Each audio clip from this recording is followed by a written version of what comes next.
Hello, Selwyn here, and I was thinking, everything in life has a price. We all know that, everything, even political correctness. And what might the price of political correctness be? Well, try this on for size. I have a story for you.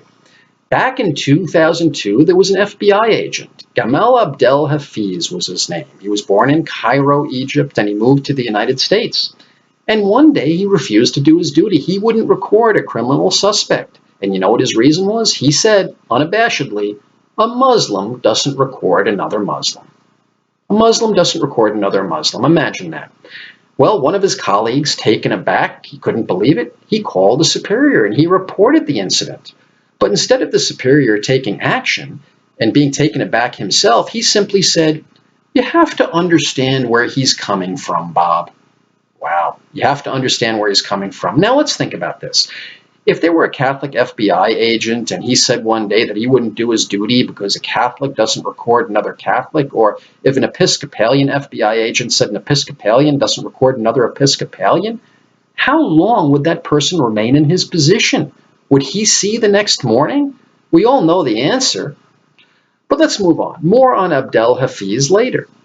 What is the price of political correctness? Well, we just had that horrible terrorist incident in Orlando, 49 people killed, more than that wounded, by Islamic terrorist Omar Mateen.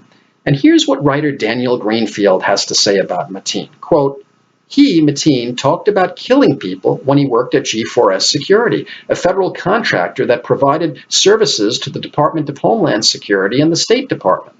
But according to one of the coworkers he stalked, a former police officer, his employers refused to do anything about it because he was a Muslim. All right, but that's probably an anomaly. I mean, that couldn't have happened more than once. It's so crazy, right? Here's Daniel Greenfield again. The Fort Hood killer in Texas, Nidal Hassan, handed out business cards announcing that he was a jihadist. He delivered a presentation justifying suicide bombings, but no action was taken. Like Omar, the FBI was aware of Hassan. It knew that he was talking to al-Qaeda bigwig Anwar al-Awlaki, yet nothing was done.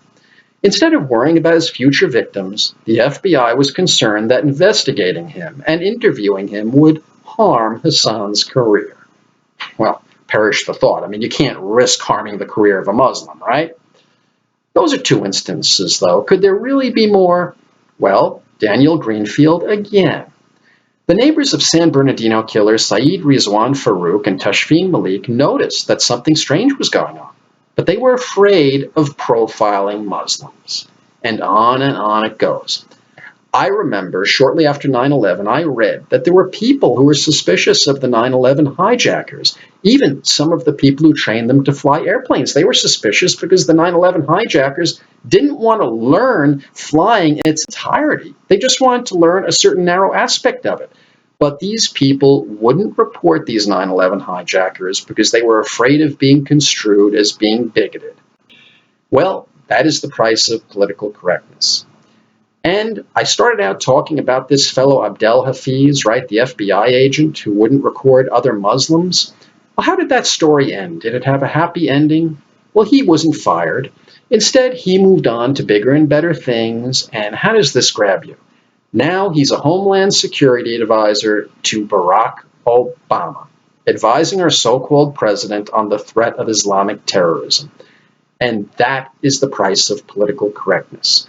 As Robert Spencer put it, it's not that the fox is guarding the henhouse, it's that the fox now runs the henhouse. Political correctness kills, and it's killing us.